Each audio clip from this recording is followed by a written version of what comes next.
Luke chapter 9, beginning of verse 28, says, "Now about 8 days after these sayings, Jesus took with him Peter and John and James and went up on the mountain to pray. And as he was praying, the appearance of his face was altered, and his clothing became dazzling white. And behold, 2 men were talking with him, Moses and Elijah, who appeared in glory and spoke of his departure, which he was about to accomplish at Jerusalem. Now Peter and those who were with him were heavy with sleep. But when they became fully awake, they saw his glory and the 2 men who stood with him. And as the men were parting from him, Peter said to Jesus, 'Master, it is good that we are here. Let us make 3 tents, one for you and one for Moses and one for Elijah,' not knowing what he said. As he was saying these things, a cloud came and overshadowed them, and they were afraid as they entered the cloud. And a voice came out of the cloud saying, 'This is my son, my chosen one. Listen to him.' And when the voice had spoken, Jesus was found alone. And they kept silent and told no one in those days anything of what they had seen."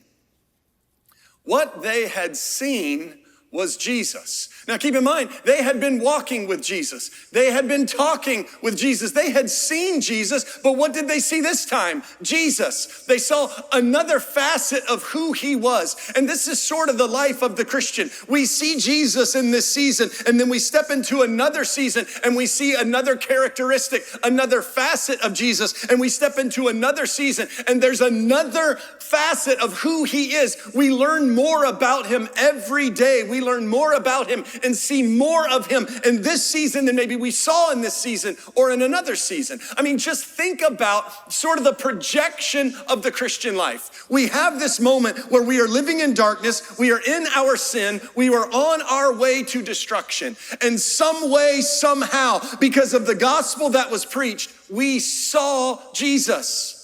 We saw him crucified on a cross. We saw an empty tomb. We saw that he paid the price for our sins. Jesus and only Jesus. And in that moment, all we could say was, Jesus is Lord. We saw him.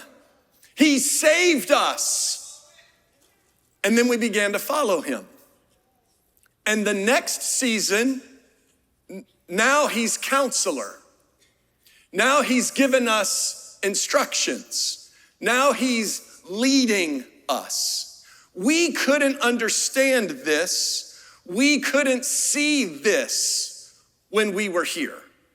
All we could understand to see was just Jesus Christ and him crucified. All we could see is that we were in darkness and he was the light. And when he saved us and he began to speak to us, now we began to see maybe his words more than anything we had seen before. And sometimes there can be a confusion between the one who's living in this season, whom he is requiring obedience because you've seen him and you know him, and he's demanding you follow him. Sometimes there's confusion between this person and this person, because all this person can see is Jesus and him crucified. There's no conversation about works. There's nothing you can do over here that's any good. Nothing that you do is even counted as good. It's not even counted as righteousness because you're on the outside. All you can see is the cross. But once you're in him, now all of a sudden you can see the works that he saved you unto. You couldn't see them then, but you can see them here. And then as you walk according to those works, life happens. Catastrophe sometimes happens. Brokenness happens. And now you're looking to see Jesus as healer. You're looking to see Jesus as deliverer. You're looking to see Jesus as the one who will restore.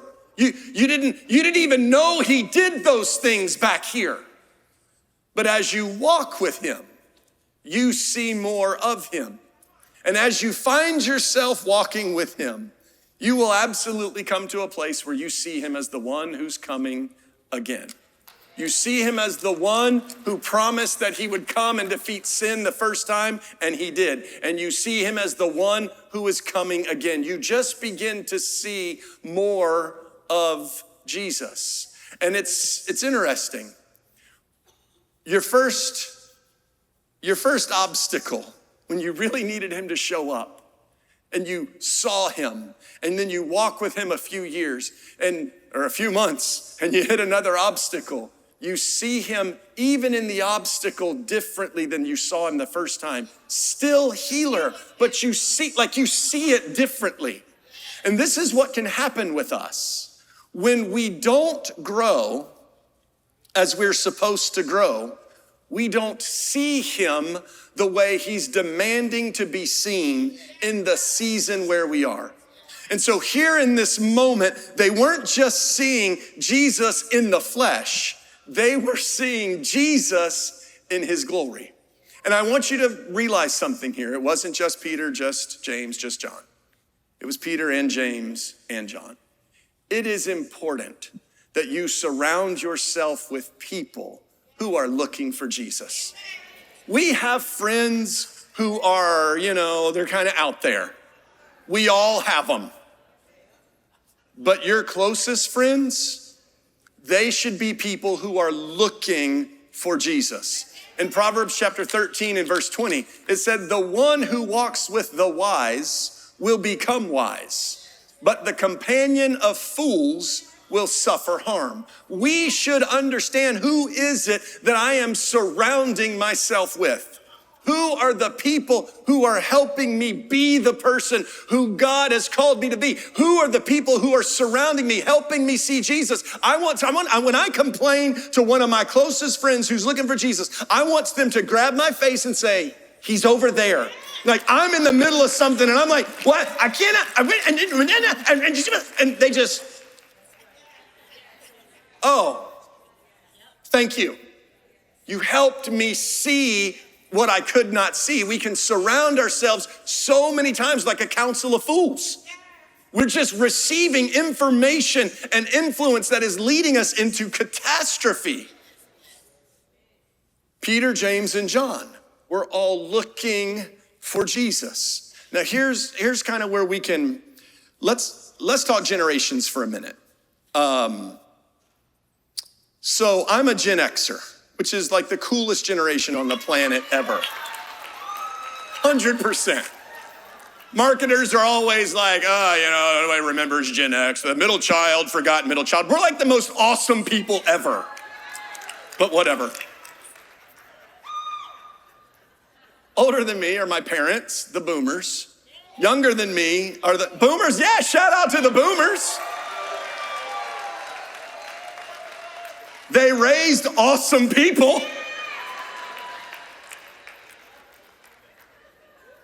And then we have the millennials after the Gen Xers. Love to the millennials. I don't actually know who raised y'all, to be honest with you. Like, we didn't raise y'all, and the boomers, y'all just showed up. Y'all just showed up on the planet demanding, like, we're here. Now do it our way. And we've all been doing it that way ever since. But after that group is Gen Z. These are the people like that I'm raising over here. That's it, that's all y'all have. Y'all don't have anything, y'all got nothing else. Here's the thing about this crowd. They say 80% of them are lonely. 80%. They're the most connected that any generation has ever been. People write books about them. They're anxious. They're lost. They're this, they're that, they're the other thing. I think they're pretty awesome myself. I mean, these are really cool people. But what we have to realize is all of these generations were raised differently. Yes, we all live in the same world. We're all sitting in the same church right now. The same wars are going on around us that are going on. All of this is affecting all of us. All of us have access to technology. I guarantee you, Apple does not care if you're a 17-year-old iPhone user or if you are a 70-year-old iPhone user. They couldn't care less how old you are. They just want to sell you a phone. I guarantee you, your social media app doesn't care how old you are. They just want you locked into their app, using their app so they can charge people more money to advertise on their app. That's all they care about. They don't care about you. They just care about the bottom line. It's what they do. It's fine. It's what it is. But here's my point. We were all raised very differently. Therefore, we're in seasons where we see Jesus very differently. And we need the input from each other so we can see more of him than we're able to just see on our own. Like, take this group here, my dad's group. My dad, think about this. When he was 16 years old, he drove the school bus in his local community. I want you to wrap your head around that. Parents put their children on a school bus being driven by a 16-year-old. And they all made it. They all survived, all of them. Take the next group. We went to our school bus at 7 a.m. We said goodbye to mom, goodbye to dad. We went and got on the school bus. We came home. We grabbed a key out from under the rock where nobody knew it was going to be. We opened the door, couple of notes, put your clothes up, do your homework. We jumped outside, got on our bikes, went and rode around for hours. Came home at 7 o'clock, sat down with the family and had dinner. We left at 7. We came back 12 hours later. They didn't know where we were. They didn't care where we were. They knew we would show back up alive for dinner. That's what they knew. We had freedom. Now let's jump to this crowd and this crowd. Your parents knew where you were at all times. I know where my kids are whenever I want to know where my kids are. I know Kate, she lives in Gainesville. I know when she's at Cava having lunch. I know I can just look at my wife's phone and I can say, hey, where's Kate? Oh, there she is. I don't know if she has enough money for that. I don't know if she's been budgeting for that. She's at Dutch Bros again. I'm not sure. I'm not sure that she should, I don't know if that's good. And then, oh, well, what's Lucy? What? Why is Lucy at Lone Palm? She's supposed to be in school. She's not a member of Lone Palm. She doesn't golf. Oh, she must be with her boyfriend. Happy birthday, Gabito. It's your birthday today.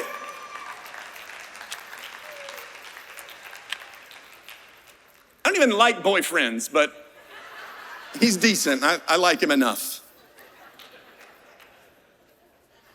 And then the baby, why is she at Publix? It's Wednesday. She's supposed to be in $5 sushi day. I know exactly what she's doing. Yeah, I know where. The only one I don't know where they are ever is Walt. Some way, somehow, phone never worked. I don't know, Life 360, it just came off my phone. I don't know what happened. All of his buddies were always at the house, and they were always like, okay, we're gonna go do something. I'm like, where are you going? Here we're going. All right, see y'all. And they'd go out the door, and I'd look, and every one of their phones were sitting in his room. So all their moms thought all of them were at my house. Finessed the system. But these guys all grew up, all of them. And they're growing up in a world where everybody is just always overseeing, always there. No freedom, definitely no freedom. But that's the world they grew up in. So it's different. And so they're constantly looking for counsel.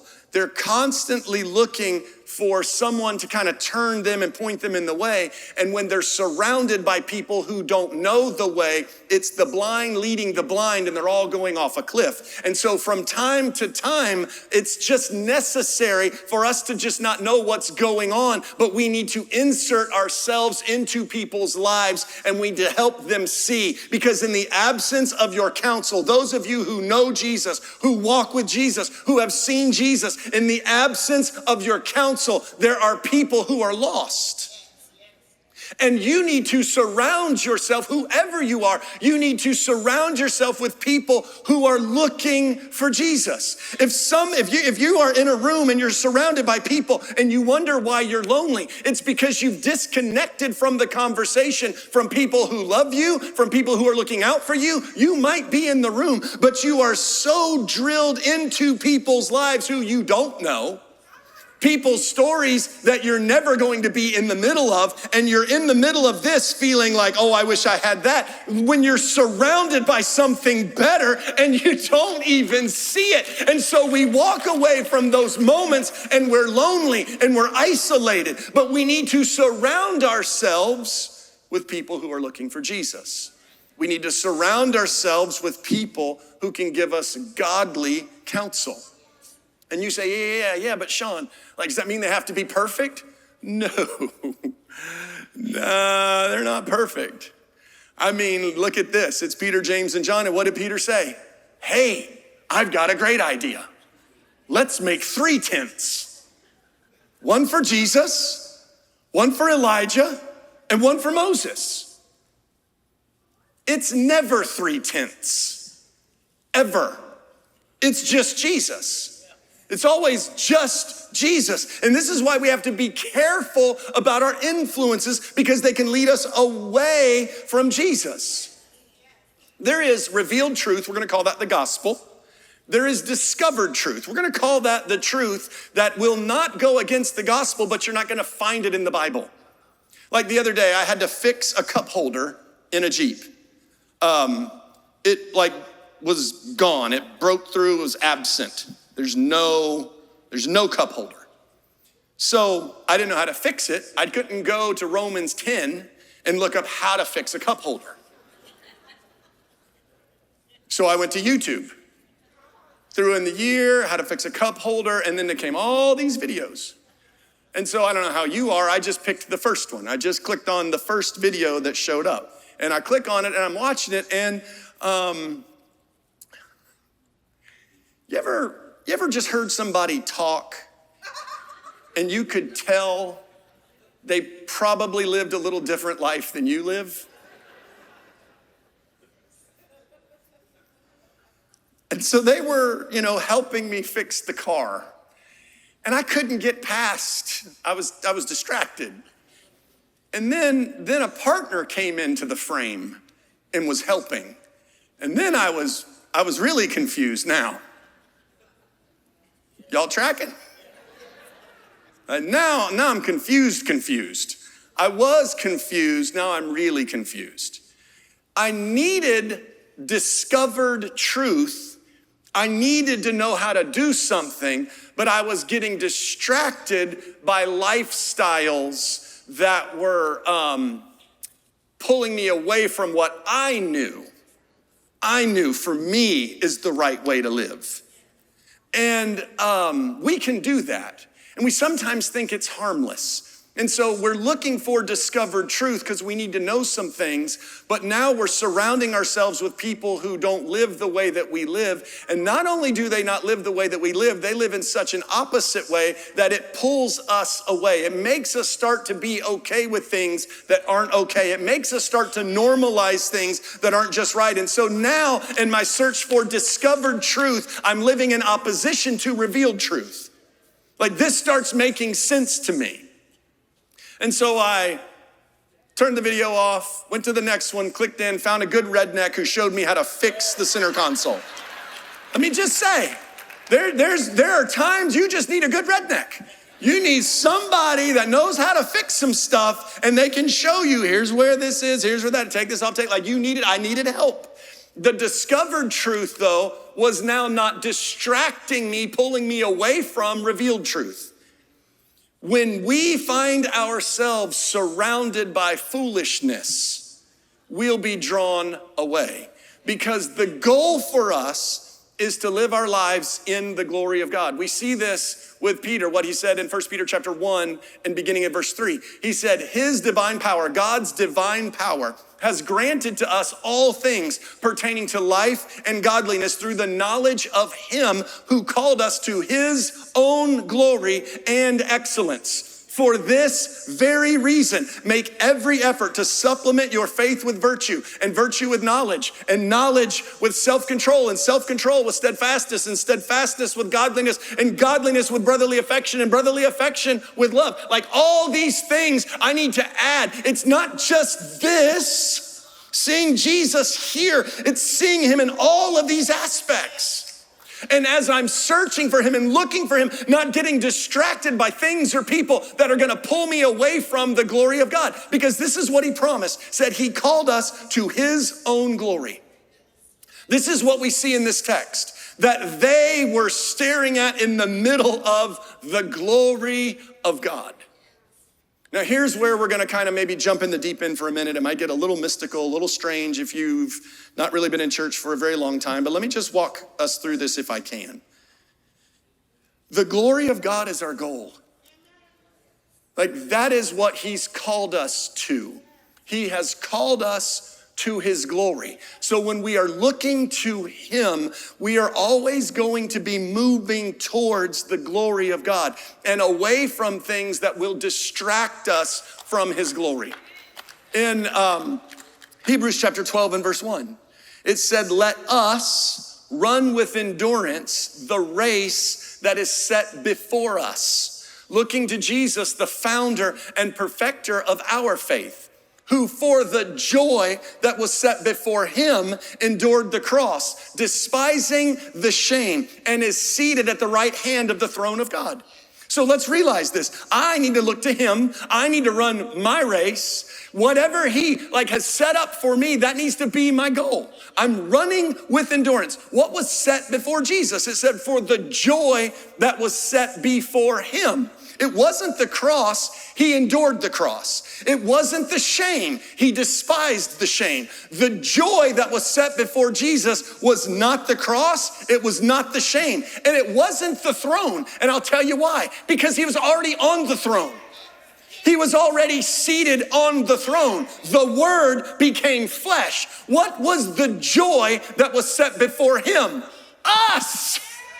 We were the joy. We were the reason why he came down from the throne, who endured the cross, despised the shame, to go back where he came from, but this time surrounded by us. He wanted to be with us. And so he says, you run with endurance. You're gonna have to endure some things. You have to pick up your cross and follow him. You have to despise the shame of those things. But nobody wants to have to suffer. Nobody likes sacrifice. But we endure. Why? For the joy that is set before us. What is set before us? His glory. To be in his presence in heaven, surrounded by the glory of God. This is the goal, the glory of God. You say, yeah, Shawn, but I want to know my calling. That's your calling. Your calling is to be in heavenly places with him. Your calling is when all of this is over, to be in his presence. Yeah, but what about my calling? I don't know, pick one. I don't know what God's called me to do. What do you want to do? Do it. Stop using God as an excuse to not do the things that you want to do. Let me just say, work hard. Yeah, but I want to make some money. Then go make some money. I want to get married. Go get married. Yeah, but what about the one? Do you like her? Does she love Jesus? Do you like him? Does he like Jesus? Are you attracted to each other? Sounds like the one to me. Oh, yeah, but I mean the one. Pick one. Just go out there and ask somebody, hey, I like you. Do you like me? And you're like, yeah, but Shawn, you, what do you know? I'll tell you what I know. I got married. I have 4 kids. That's what I know. We need to stop looking to people sitting around with purple hair surrounded by cats telling us how to do life. Like look, I'm just telling you, when that becomes the goal, go find you some married people surrounded by kids who love their kids and their kids love them, and you ask them some questions. We got to quit asking questions of crazy people. You keep asking crazy people questions, you're gonna keep getting crazy answers. You keep getting crazy answers, you're gonna be driving towards crazy. The goal is the glory of God. In between, what do you want? Go get it. Go get it. And here's what I'll tell you. He'll be with you. He'll never leave you. You want to get married? Get married. He'll be with you in the middle of your marriage. You want to have kids? Have kids, a bunch of them. He'll be with you in the middle of parenting. You want to start something? Go start something. He'll be with you in the middle of it. Just do some stuff. Just do some stuff. Yeah, but I don't want to miss my calling. This is the only thing you need to be worried about missing. Right here. Right here is his glory. See, we see this in Exodus 33 and 34. Moses went up to the mountain and saw the glory of God. And God gave him commands to take down to the people. And Moses went back down. He'd been in the presence of God for 40 days. He had the words of God written by the finger of God.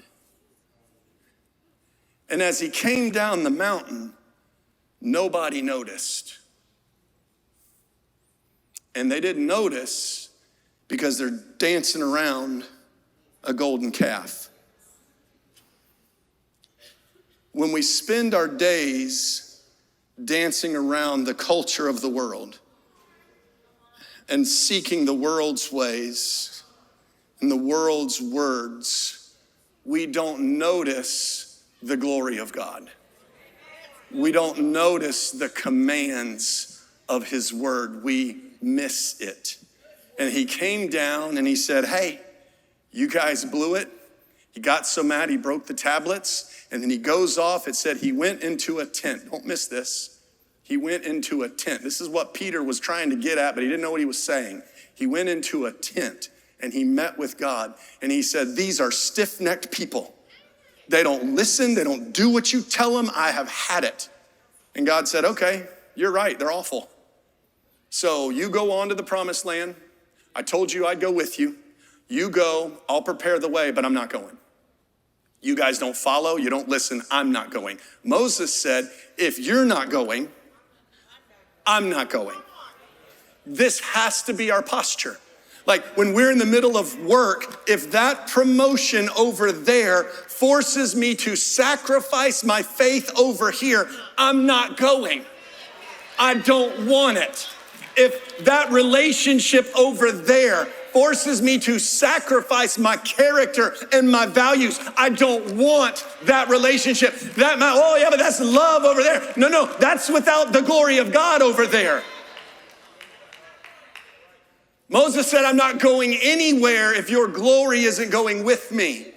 And then he says, will you show me your glory? And then God says, I need you to stand on the rock. Don't miss the importance of the imagery here. Stand on the rock, and I'll put you in the cleft of a rock so that all my glory can go around you and it will not consume you.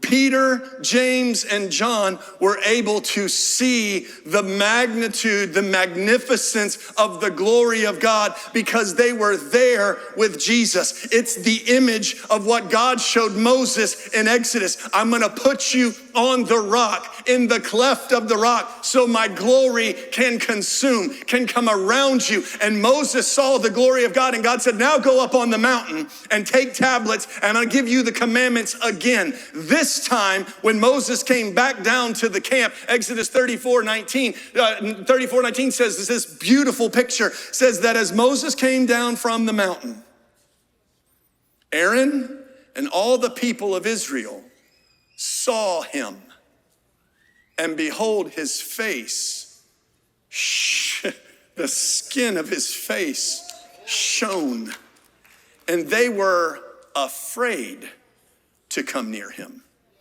The first time he came down, they didn't even care. They were dancing around a golden idol. But the next time he came down, because they were looking for him, they saw someone who had been in the presence of Jesus. There should be something about us that when people see us, they see people who have been in the presence of Jesus. There should be something different about us because we have been in his presence, because we have seen him. I get it. I understand. It sometimes sounds like a bunch of rules. It sounds like a bunch of transformation. It sounds like a lot of hard work. But here's what I promise you. When you spend time in the glory of God, when you spend time in the presence of God, your soul will be so full of him, it will demand your body change. It will demand that you look different. It will demand that you talk different. It will demand, your soul will demand, not the preacher, not the friend. Your soul will demand that you are different because your inside was transformed. This is the promise of the glory of God. When we spend time in his presence, we are transformed.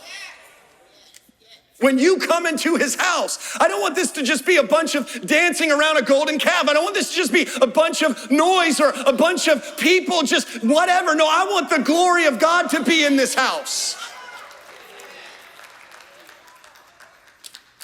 Look, this place is look at this place.